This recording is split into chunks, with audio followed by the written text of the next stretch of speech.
Vamos a ver realmente qué ha hecho Jesús para nosotros.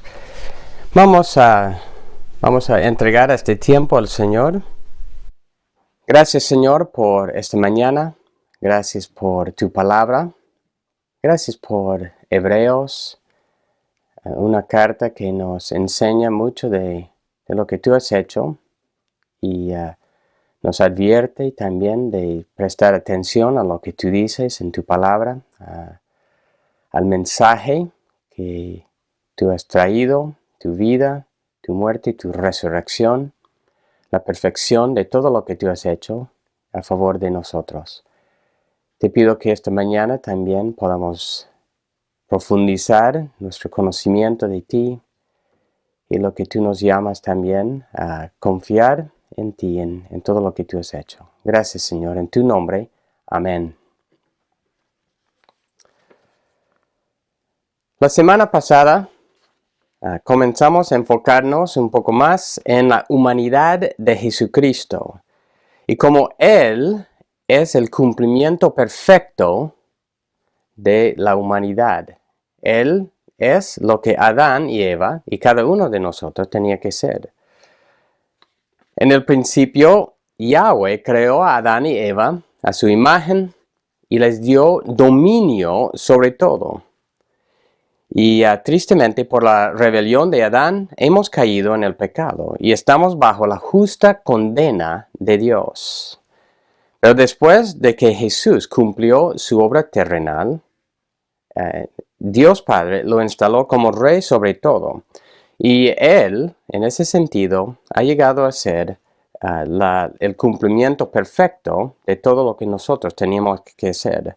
Hoy día vamos a seguir contemplando la perfección de su vida terrenal, de su vida humana y el hecho de que Él ha abierto el camino para nosotros a una relación restaurada con Yahweh Dios, a nuestro Padre, a todos los que creemos en Cristo. El pasaje de esta mañana es Hebreos 2, versículo 9 a 14, la primera parte de versículo 14, y el título es Jesús, nuestro hermano pionero. Nuestro hermano pionero. Vamos a leer todo Hebreos 2 para el contexto y luego vamos a estar viendo lo que Jesús ha hecho por nosotros. Hebreos capítulo 2 a partir de versículo 1. Dice, por tanto, debemos prestar mayor o mucha mayor atención a lo que hemos oído. No sea que nos desviemos, porque si la palabra hablada por medio de ángeles resultó ser inmutable, y toda transgresión y desobediencia recibió una justa retribución, ¿cómo escaparemos nosotros si descuidamos una salvación tan grande, la cual, después que fue anunciada primeramente por medio del Señor, nos fue confirmada por los que la oyeron?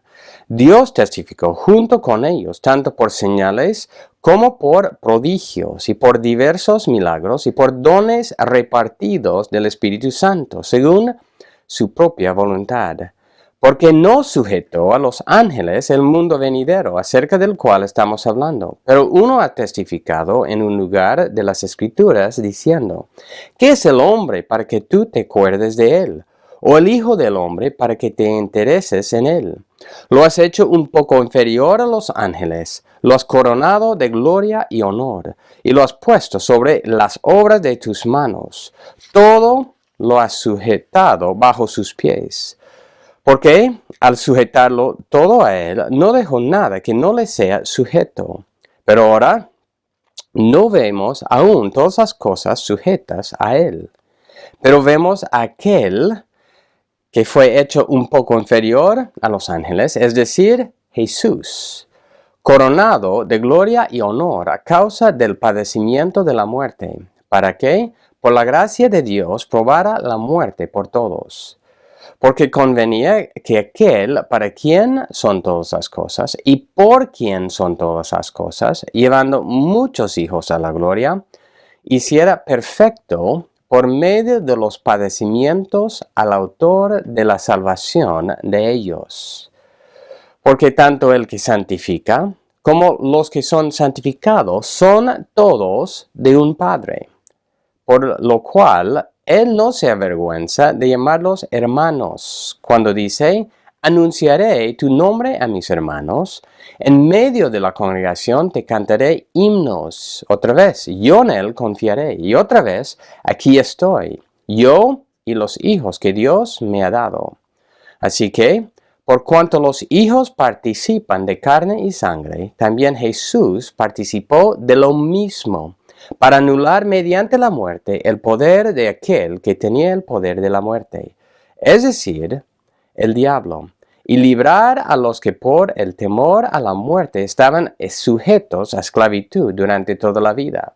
Porque ciertamente no ayuda a los ángeles, sino que ayuda a la descendencia de Abraham. Por tanto, tenía que ser hecho semejante a sus hermanos en todo, a fin de que llegara a ser sumo sacerdote, misericordioso y fiel en las cosas que a Dios atañen, para hacer propiciación por los pecados del pueblo. Pues, por cuanto él mismo fue tentado en el sufrimiento, es poderoso para socorrer a los que son tentados. Así dice la palabra de Dios. Y los versículos de esta mañana que vamos a estar viendo son Hebreos 2, 9 a 14. Hebreos 2, 9 a 14. Así que vamos a estar viendo, ¿no? Es en medio del capítulo, esos versículos principalmente. La verdad principal es: Jesús participó de nuestra humanidad y todo el sufrimiento humano hasta padecer la muerte para perfeccionarnos y llevarnos, los que somos sus hermanos, a la gloria. Comenzando con el primer punto. Jesús probó la muerte por todos. Y de eso vamos a ver varias partes de lo que Él ha hecho por nosotros, por un lado, lo que qué significa todos, y luego vamos a seguir viendo los otros versículos. Jesús es el autor de la salvación por todos los que son perfeccionados en Él, por todos los que son santificados, por todos sus hermanos y por toda la descendencia de Abraham. Eso es un resumen de lo que vamos a estar viendo. Existe mucha controversia en cuanto a la muerte de Jesús y por quién murió. En este primer punto vamos a ver esa controversia. Y realmente debemos entender que no solo es para tener la razón, sino es para entender el propósito de la vida y muerte de Jesucristo. Es para entender lo que su muerte ha logrado y si Él ha logrado lo que Él quería lograr. Es para entender si su muerte es poderosa y eficaz, como para realizar perfectamente lo que Dios quería realizar.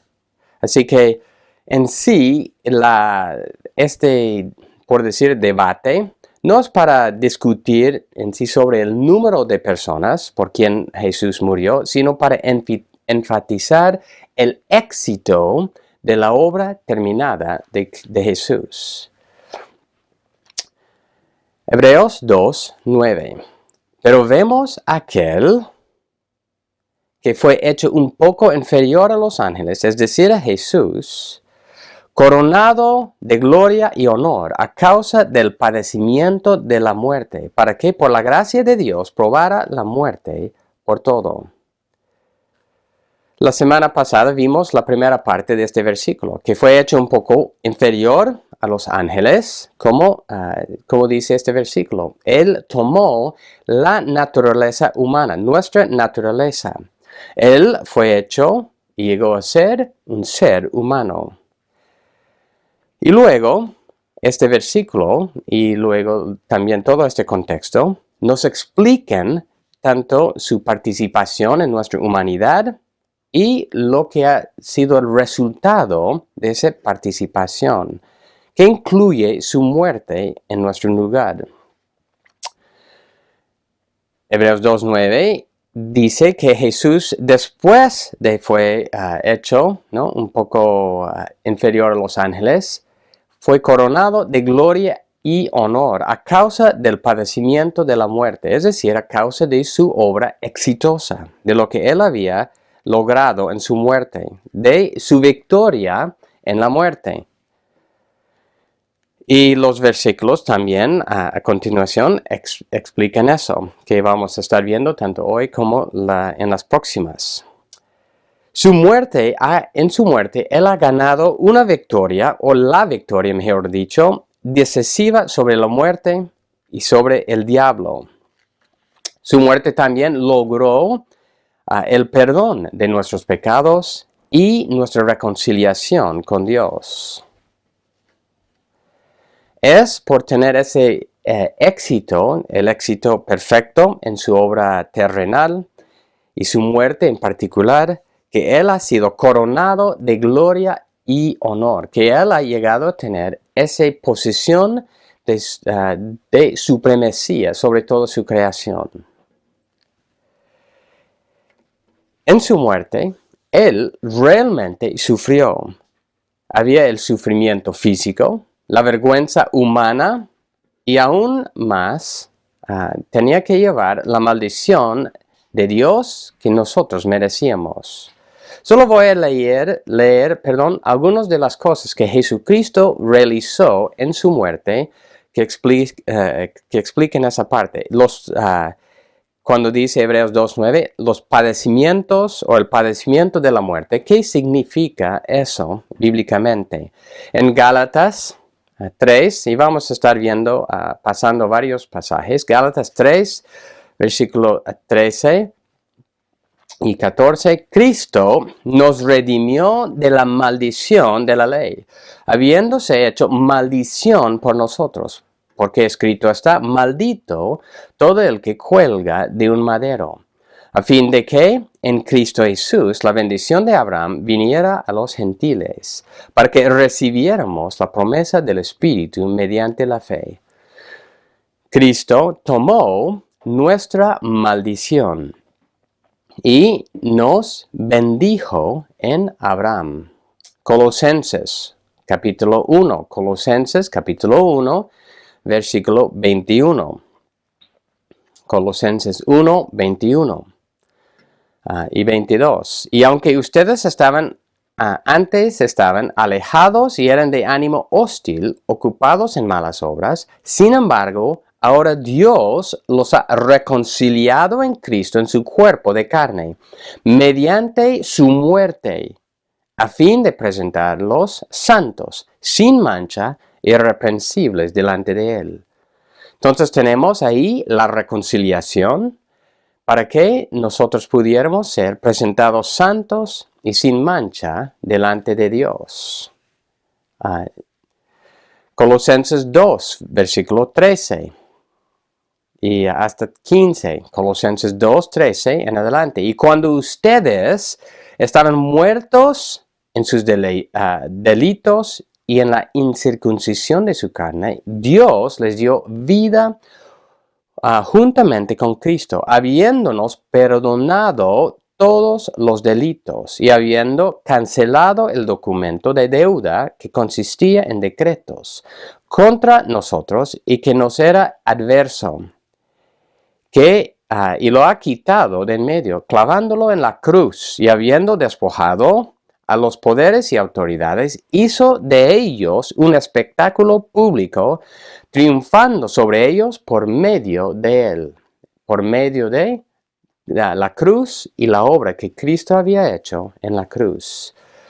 Así que aunque el diablo, el enemigo, pensaba tener una victoria o la victoria sobre Cristo cuando murió, en sí lo que pasó es que volcó todo y él hizo un espectáculo público de sus enemigos, del diablo, de la muerte y del pecado. Luego hay otros versículos. Primera de Juan 2 habla de que tenemos propiciación, que Cristo es la propiciación. Romanos 3 también habla de la justificación, de la redención. Romanos 5 habla de tener paz con Dios. Así que eso son varias cosas que nosotros tenemos por la obra de Cristo. En resumidas cuentas, podemos decir que Jesús pasó la muerte en el lugar de los creyentes. Jesús cargó con la maldición de Dios. Jesús ya abrió el camino para que nosotros recibiéramos la bendición de Dios. Somos reconciliados, perfeccionados, tenemos nuestro pecado perdonado y varias otras cosas que nosotros tenemos por la muerte de Jesucristo. Así que por lo que Jesús padeció en la muerte, Él ha abierto camino para todos los que son sus hermanos, los cuales reciben estos beneficios de su muerte. Así que cuando conversamos sobre por quiénes Cristo o Jesús murió, debemos comenzar con lo que Él logró en su muerte. Y vamos a estar viendo varias de esas cosas a medida que vayamos viendo el alcance de todos en versículo 9. Y así es de esa forma que nosotros podemos tener una conversación correcta al respecto. Volviendo a Hebreos 2:9, dice otra frase ahí. Jesús, en la mitad del versículo, dice, vemos a Jesús coronado de gloria y honor a causa del padecimiento de la muerte. ¿Para qué? Por la gracia de Dios. Por la gracia de Dios. La vida, la muerte y toda la obra de Jesús no aconteció por casualidad. Dios en sí tomó la iniciativa en derramar su gracia sobre nosotros por la muerte de Cristo. Y esos versículos muy conocidos de Efesios 2, 4 hasta 6, hasta 7 en sí. Pero Dios, que es rico en misericordia, por causa del gran amor con que nos amó, aun cuando estábamos muertos en nuestros delitos, nos dio vida juntamente con Cristo. Por gracia, ustedes han sido salvados. Y con Él nos resucitó, y con Él nos sentó en los lugares celestiales en Cristo Jesús, a fin de mostrar en los siglos venideros las sobreabundantes riquezas de su gracia, por su bondad para con nosotros en Cristo Jesús. Dios tomó la iniciativa y conforme a su gracia, mandó a Jesús a la tierra y Él padeció en nuestro lugar. Es por esa gracia, es por su amor, el amor de Dios, que Jesús padeció la muerte. Y así llegamos a la última parte. Porque, Hebreos 2:9, para que por la gracia de Dios probara la muerte por todos. Muchos dicen, aquí dice todos, entonces significa cada persona sin excepción. Y conforme a esta interpretación, también Jesús padeció la muerte por Faraón, por Judas, por Herodes, y para todas las personas que están pasando o van a pasar la eternidad bajo la justa ira de Dios. Pero no debemos verlo tan superficialmente. Muchas veces, el mismo contexto de un versículo nos indica el alcance de todos. A veces es el mismo versículo, otras veces es el contexto. Pasamos a Hebreos 12 y versículo 8, solo para un ejemplo de eso. Hebreos 12, versículo 8, dice, pero si están sin disciplina, está hablando de la disciplina de Dios, de la cual todos han sido hechos participantes. Entonces ahí dice todos. Y la pregunta es, ahí significa toda la humanidad sin excepción. Bueno, podemos seguir leyendo. Entonces son hijos ilegítimos y no hijos verdaderos.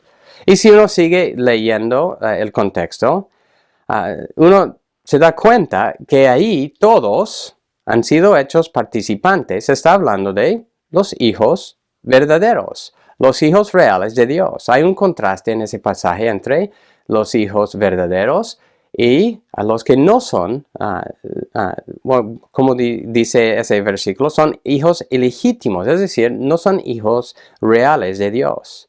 Así que ahí todos, en versículo, Hebreos 12, versículo 8, quiere decir los hijos verdaderos. Volviendo a Hebreos 2, vamos a ver si el mismo contexto nos indica quiénes están incluidos en la palabra todos. Vamos a leer versículo 10. Porque convenía que aquel para quien todos son todas las cosas y por quien son todas las cosas, llevando muchos hijos a la gloria,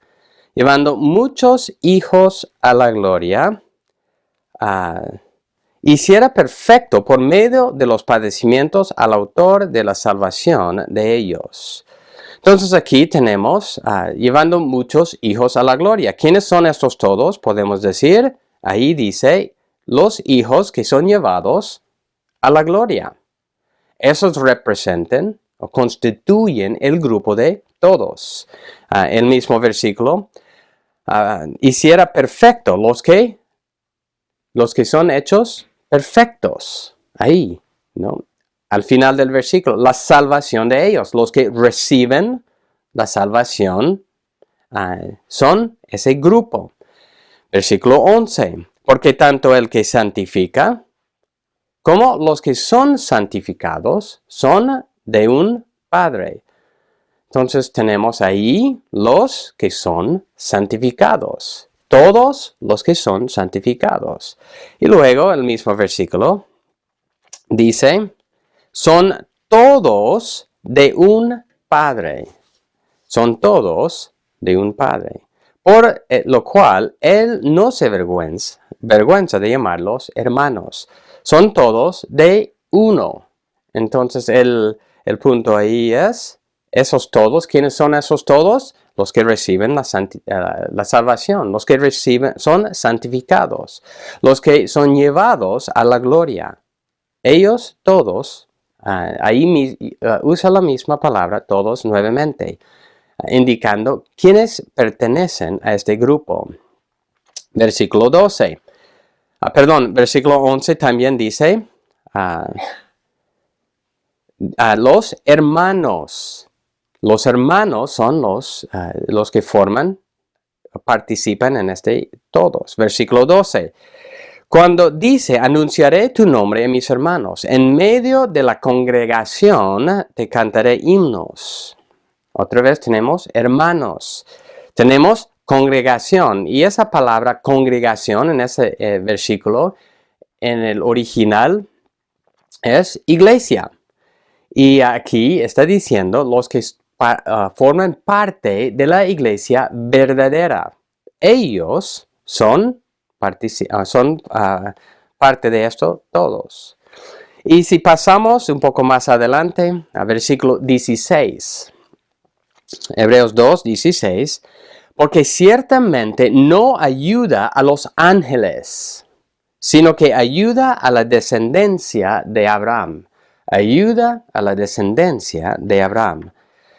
Así que esa descendencia de Abraham, otra vez nos está explicando quiénes son estos todos. Entonces, volviendo a Hebreos 2:9, para que por la gracia de Dios probara la muerte por todos.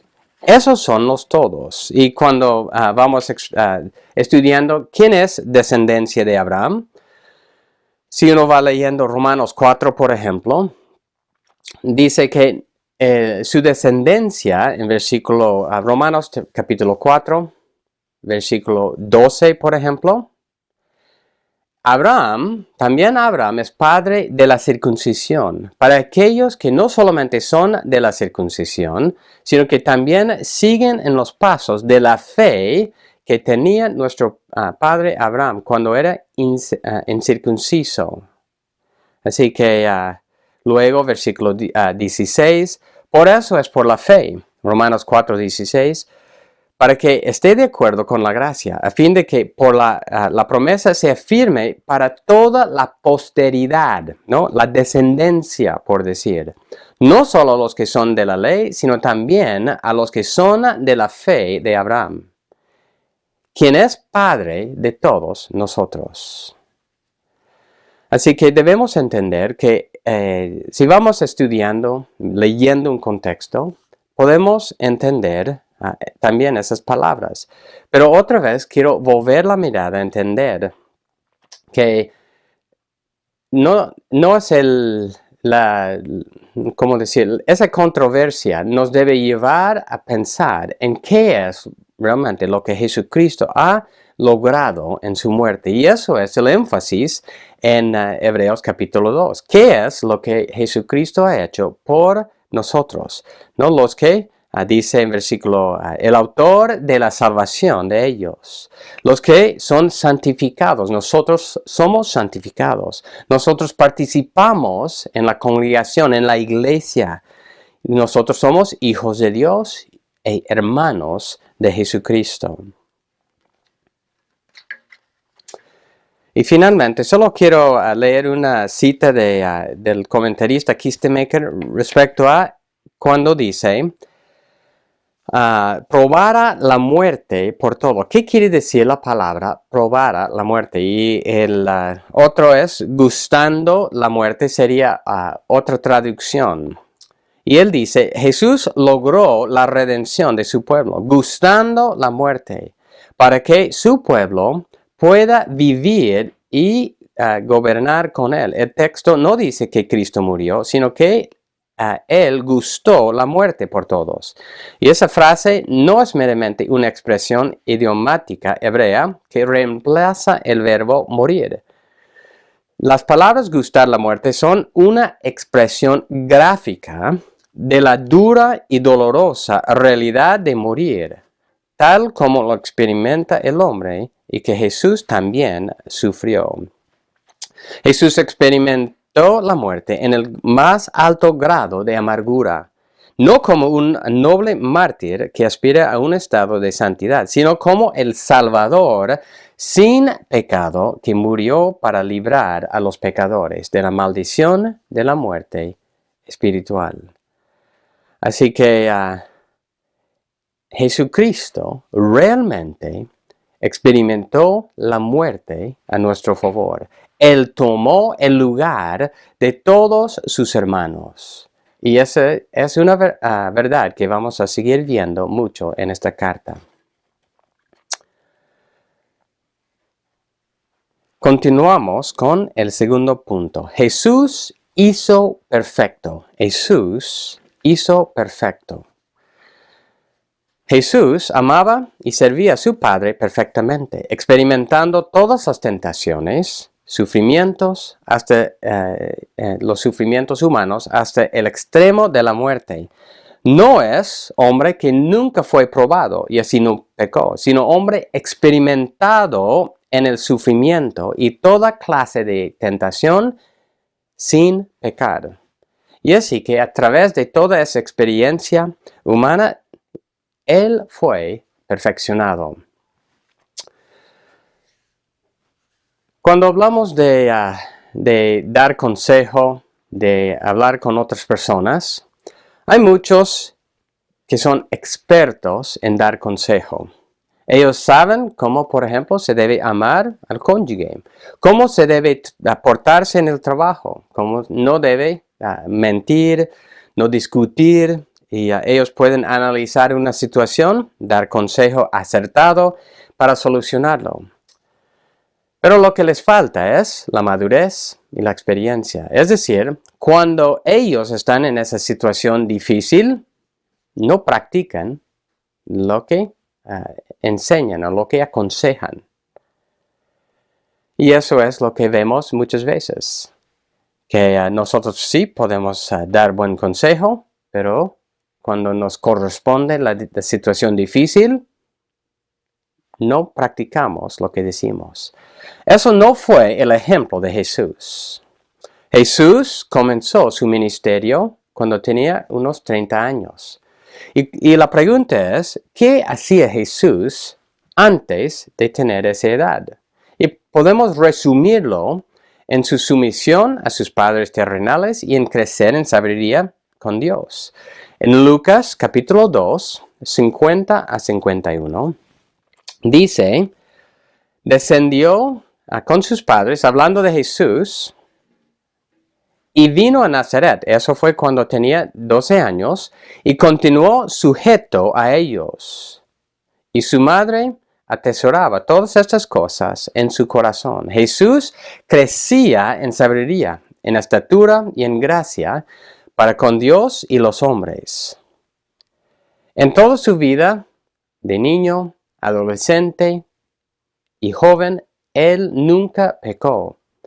Pero sí iba experimentando todas las experiencias que son comunes a la humanidad. Él experimentaba las situaciones que nos frustran, las personas que no son comprensivas ni amables. Él experimentaba que era vivir con seres humanos, otros seres humanos que son pecadores. En resumidas cuentas, él experimentaba la vida humana, ¿no? Porque él también tomó nuestra naturaleza, es de humanidad en toda su plenitud, pero sin pecar. La palabra griega que se usa ahí, cuando dice, en versículo 10, voy a leer el versículo, porque convenía que aquel, está hablando de Jesús, de Dios, y luego, hablando de Jesús después, convenía que aquel para quien son todas las cosas y por quien son todas las cosas, llevando muchos hijos a la gloria, hiciera perfecto por medio de los padecimientos al autor de la salvación de ellos. Entonces, el autor de la salvación es Jesús. Entonces, Dios Padre hiciera perfecto. Entonces, Dios Padre es el que hizo perfecto por medio de los padecimientos, no a Jesús. La palabra griega que se traduce ahí como hiciera perfecto o perfeccionarse, creo que eso es la forma que se traduce en la Reina Valera, tiene el sentido de llegar a ser completo, de terminar algo de forma exitosa. Viene de la misma raíz que la palabra usada por Jesús cuando Él está en la cruz y Él dice, consumado es. Consumado es decir, todo ha sido completado, terminado. Y en ese sentido, eso fue en Juan 19:30, que Él cumplió perfectamente su obra en la cruz. Aquí en Hebreos 10, lo que está diciendo es, Jesucristo cumplió toda experiencia humana para llegar a ser maduro y completo. En esa forma, Él fue perfeccionado para poder ser el autor de la salvación. Hay varias varias maneras en que Jesucristo fue hecho perfecto en su vida. Por ejemplo, como dice versículo 14, por cuanto los hijos participan de carne y sangre, también Jesús participó de lo mismo. Jesús participó de carne y sangre. Eso es lo que vamos viendo, que Jesús realmente se hizo hombre con la naturaleza humana. Él tenía que ser hecho semejante a nosotros en todo. Cuando pensamos en las personas que son comprensivas, que pueden ayudar ayudarnos en una situación, muchas veces, y no siempre, pero muchas veces son las personas que han pasado situaciones similares, dificultades semejantes. Y esas personas, después de haber pasado esas dificultades, tienen un nivel de misericordia, de compasión, de comprensión, de poder ayudarnos en esa situación. Por igual, Jesucristo participó con nosotros en tener nuestra naturaleza humana, participando, experimentando toda clase de sufrimiento y dificultad. Versículos 17 y 18 de Hebreos 2. Hebreos 2, 17 y 18. Por tanto, tenía que ser hecho semejante a sus hermanos en todo, a fin de que llegara a ser un sumo sacerdote misericordioso y fiel en las cosas que Dios atañen, para hacer propiciación por los pecados del pueblo. Pues por cuanto él mismo fue tentado en el sufrimiento, es poderoso para socorrer a los que son tentados. Es decir, Jesucristo pasó por las mismas tentaciones y por su experiencia personal en eso, Él es poderoso para Socorrernos. Hebreos 4, otros versículos muy conocidos. Versículo 15, 16, Hebreos 4, 15.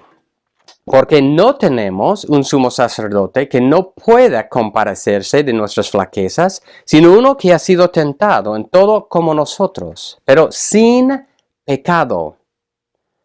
Por tanto, acerquémonos con confianza al trono de la gracia para que recibamos misericordia y hallemos gracia para la ayuda oportuna. En sí, los evangelios, si uno va pasando por los evangelios, nos dicen claramente que Jesús experimentaba muchas diferentes circunstancias. Experimentaba qué es pasar la necesidad física, tener hambre, sed, faltar también dónde dormir. Él experimentaba las dificultades en las relaciones interpersonales. Él experimentaba la traición. Él experimentaba toda clase de dificultad y flaqueza humana, pero sin pecar. El comentarista Ceballos dice, el autor de Hebreos afirma que los padecimientos de Cristo sirven para perfeccionarlo.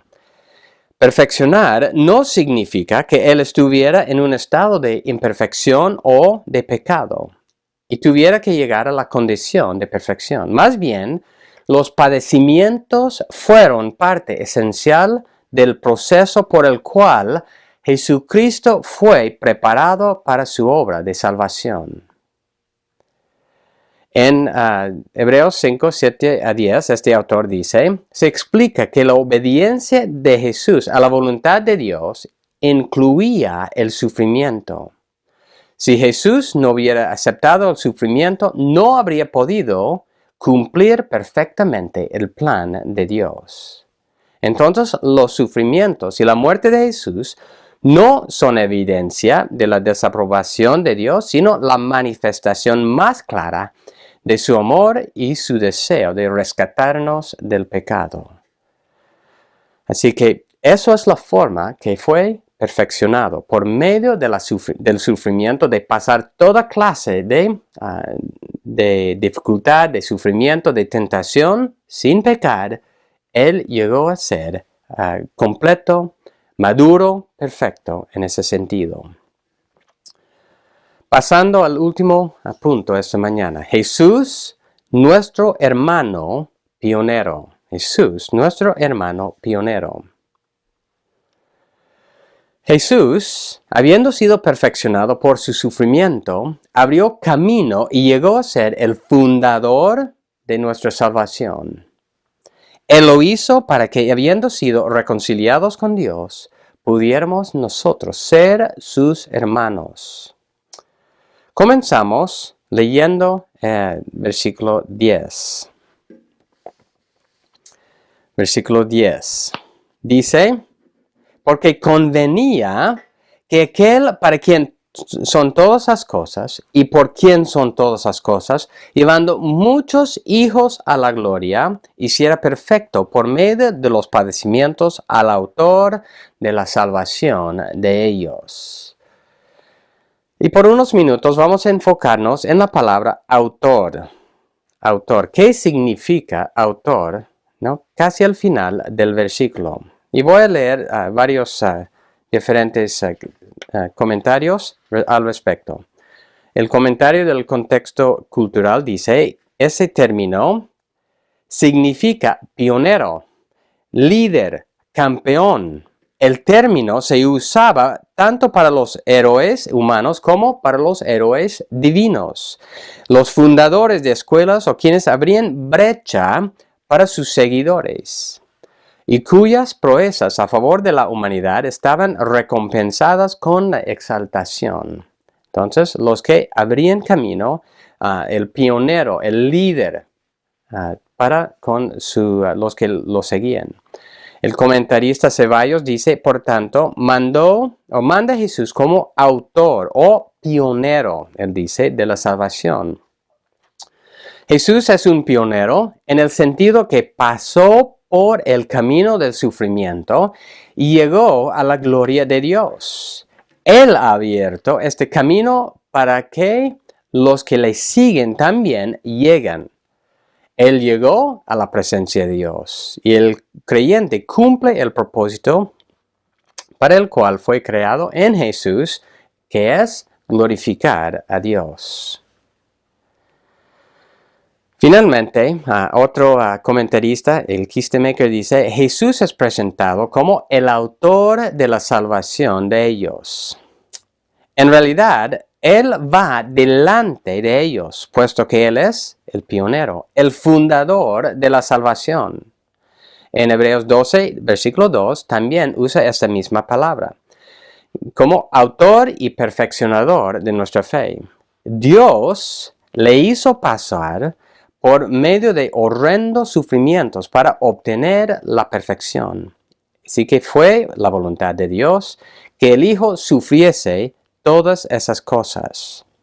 Cuando el Hijo completó su sufrimiento, se constituyó en fundador de su salvación. Fue designado para guiar a los escogidos desde una vida de esclavitud hasta una vida de felicidad eterna, en la cual ellos, ¿no? Nosotros todos los creyentes, somos considerados hijos y herederos con Cristo.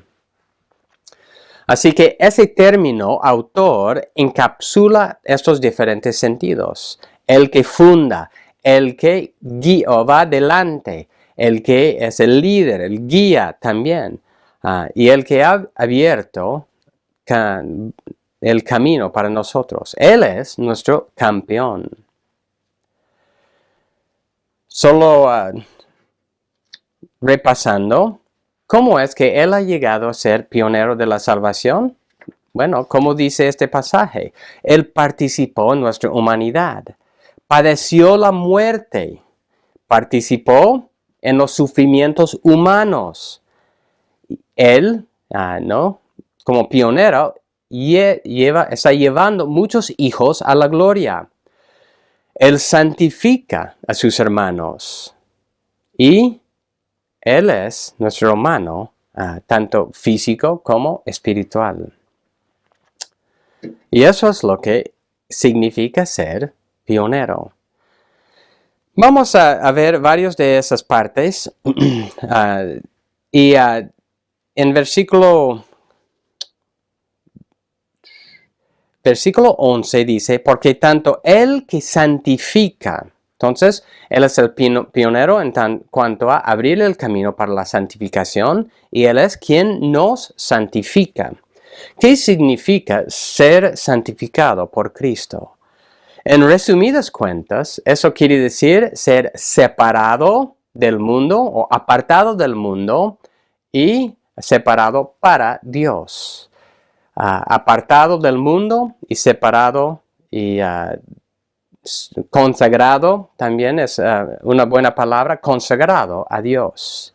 Eso es lo que significa ser santificado. Y Jesús ha hecho eso por nosotros. Y luego vemos las citas que se encuentran en esos versículos. Versículo 12, versículo 13.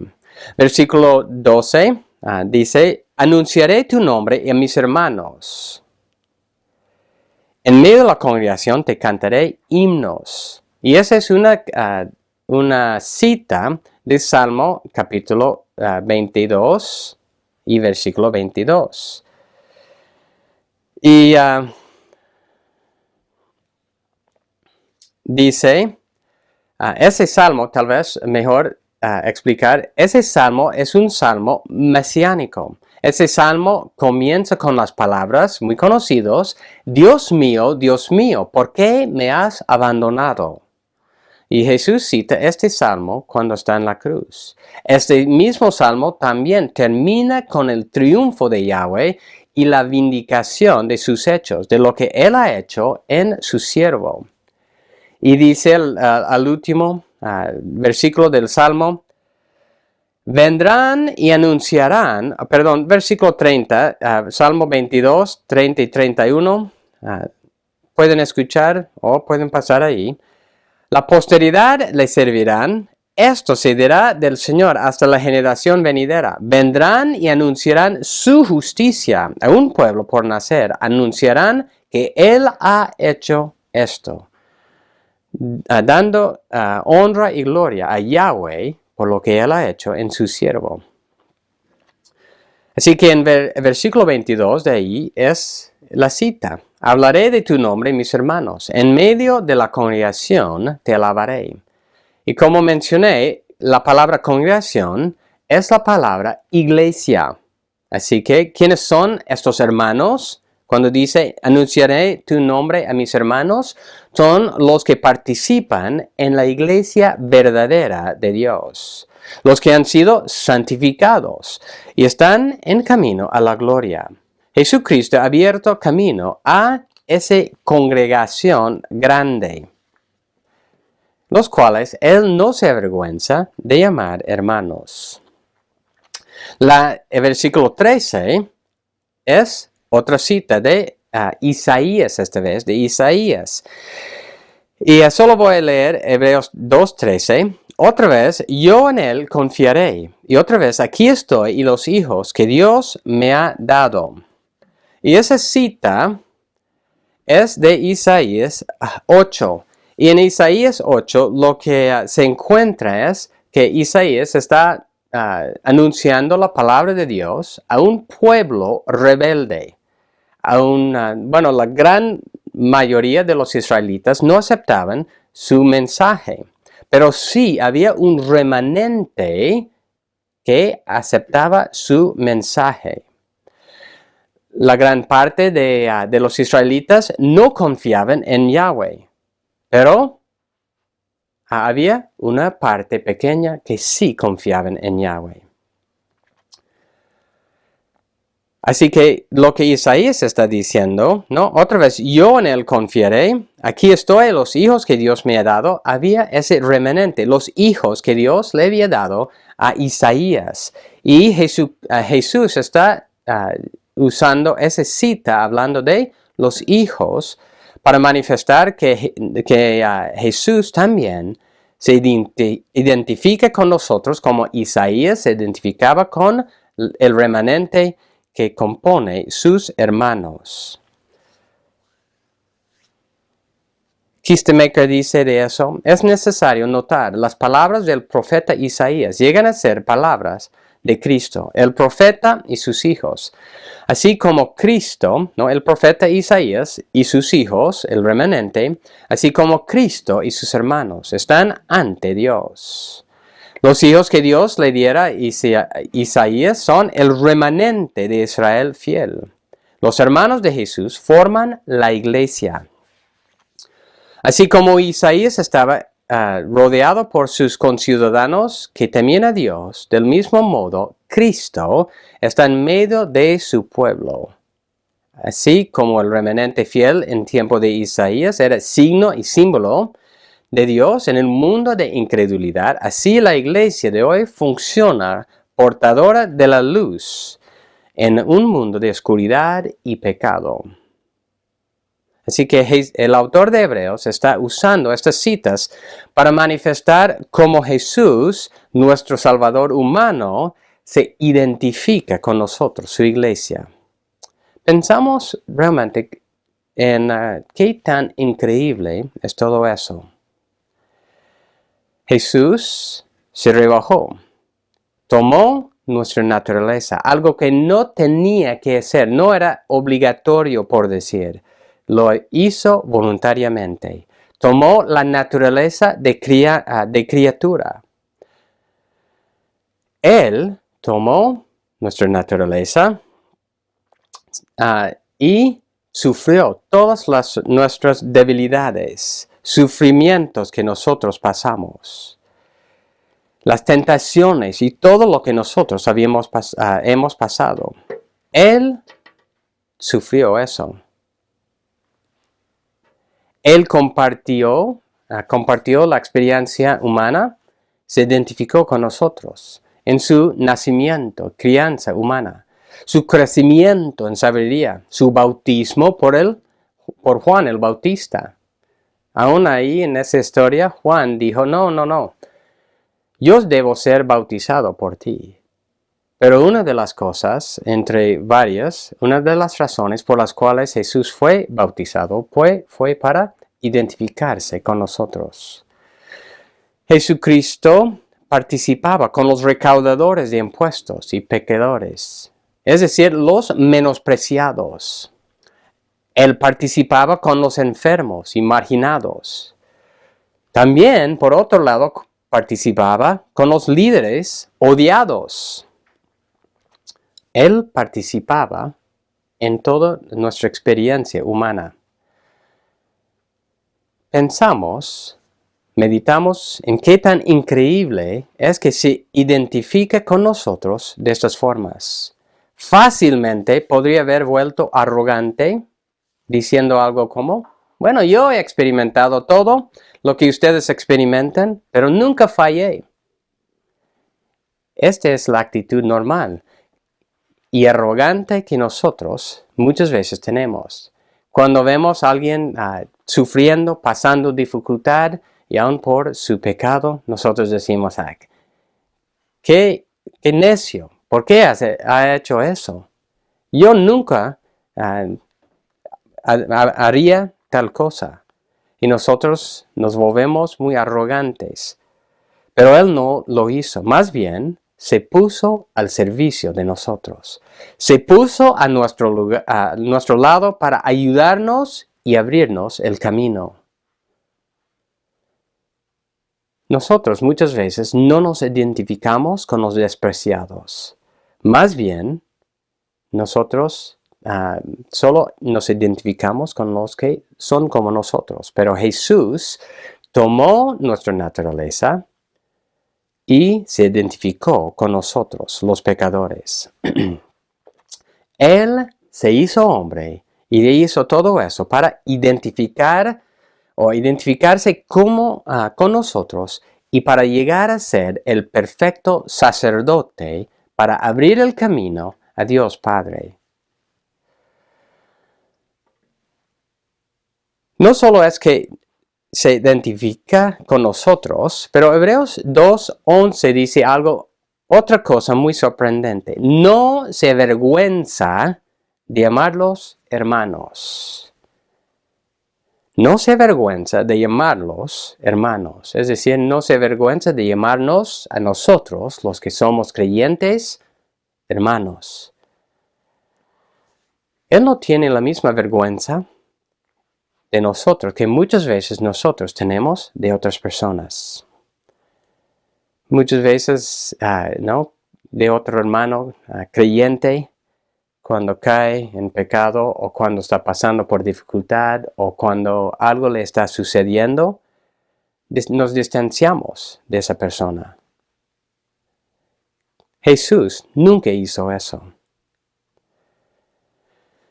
Jesús más bien se puso a nuestro lado. No se avergüenza. En sí, ¿qué dice el versículo?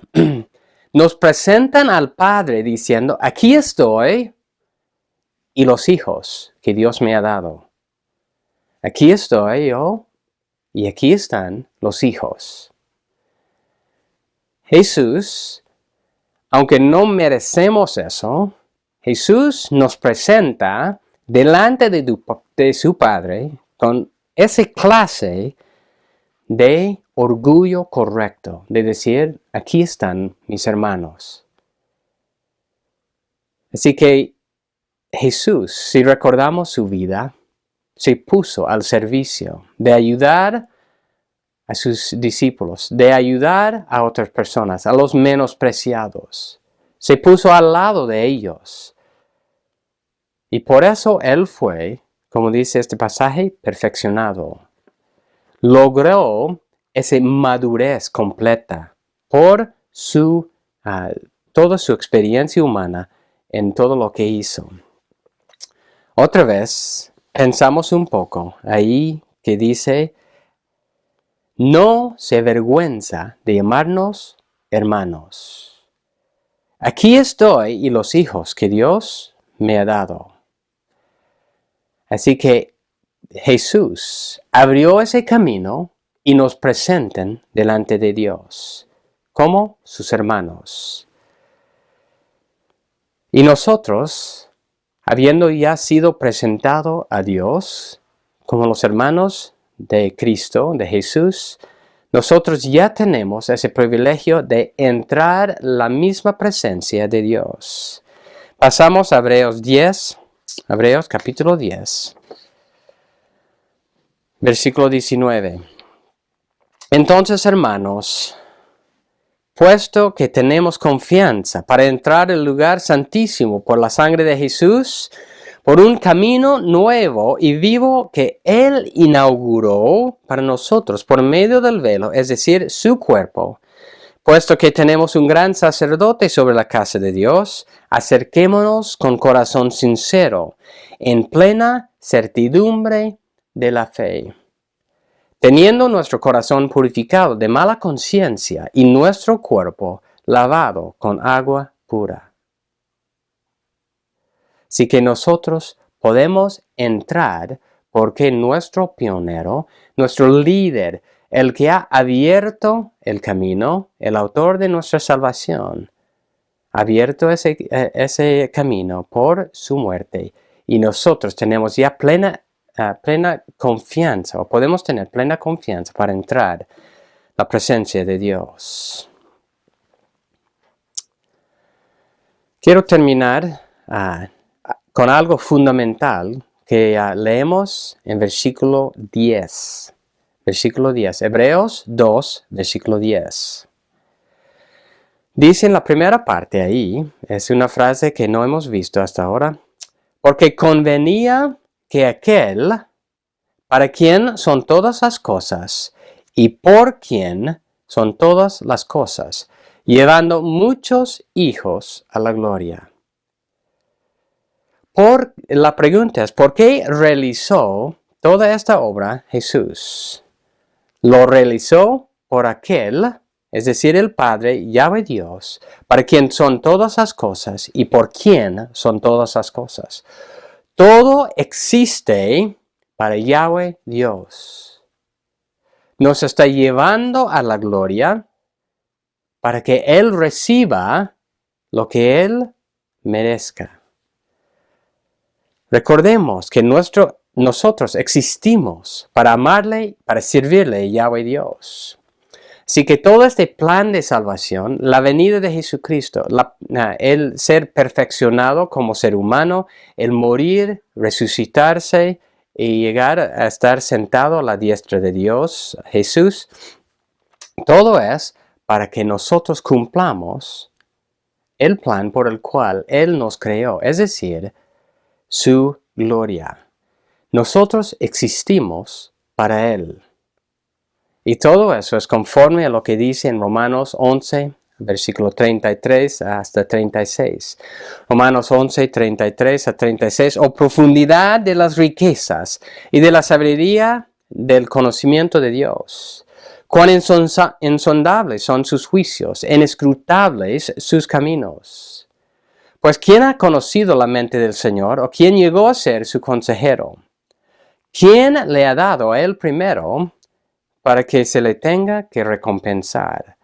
Porque de él, por él y para él son todas las cosas. A él sea la gloria para siempre.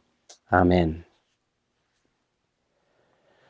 Si hay alguien que está escuchando esta mañana que no se ha sometido a Jesús en el Evangelio, tú no eres hijo de Dios, no eres hermano, no participas en la iglesia verdadera de Dios. Y Dios te llama a confiar en este Salvador, arrepentirte de tus pecados y confiar solo en Cristo. Que hoy día sea ese día de arrepentimiento, de entrar a participar en la familia de Dios, como hijo de Dios, como hermano de Jesucristo. Recordemos la verdad principal. Jesús participó de nuestra humanidad y todo el sufrimiento humano, hasta padecer la muerte, para perfeccionarnos y llevarnos, los que somos sus hermanos, a la gloria. Que meditemos en la vida, la muerte de Jesús y de cuánto se rebajó para hacernos sus hermanos. Y que esta meditación haga crecer nuestra fe y nuestra obediencia a Él. Voy a terminar leyendo el pasaje de hoy y luego un pasaje de 1 de Timoteo. Hebreos 2, 9 a 13. Pero vemos a aquel que fue hecho un poco inferior a los ángeles, es decir, a Jesús, coronado de gloria y honor, a causa del padecimiento de la muerte, para que por la gracia de Dios probara la muerte por todos. Porque convenía que aquel para quien son todas las cosas y por quien son todas las cosas, llevando muchos hijos a la gloria, hiciera perfecto por medio de los padecimientos al autor de la salvación de ellos. Porque tanto el que santifica como los que son santificados son todos de un Padre, por el cual Él no se avergüenza de llamarlos hermanos. Cuando dice, anunciaré tu nombre, mis hermanos. En medio de la congregación te cantaré himnos, y otra vez, yo en Él confiaré. Y otra vez, aquí estoy, yo y los hijos que Dios me ha dado. Y 1 de Timoteo 1, 15 en adelante. Palabra fiel y digna de ser aceptada por todos. Cristo Jesús vino al mundo para salvar a los pecadores, entre los cuales yo soy el primero. Sin embargo, por esto hallé misericordia, para que en mí, como el primero, Jesucristo demostrara toda su paciencia, como un ejemplo para los que habrían de creer en Él para vida eterna. Por tanto, al Rey eterno, inmortal, invisible, único Dios, a Él sea honor y gloria por los siglos de los siglos. Amén. Vamos a orar. Gracias, Señor, por esta mañana. Y realmente, Señor, ayúdanos a entender que tú has pasado por toda la experiencia humana. Te has rebajado tomando nuestra naturaleza. Has padecido en todas las tentaciones, las dificultades, los sufrimientos humanos. Y hasta padecer la misma muerte, Señor. Ayúdanos, Señor, a entender todo lo que tú has hecho a nuestro favor. Y por todo lo que tú has hecho, has llegado a ser nuestro sumo sacerdote misericordioso, fiel. Tú has abierto camino para Dios Padre.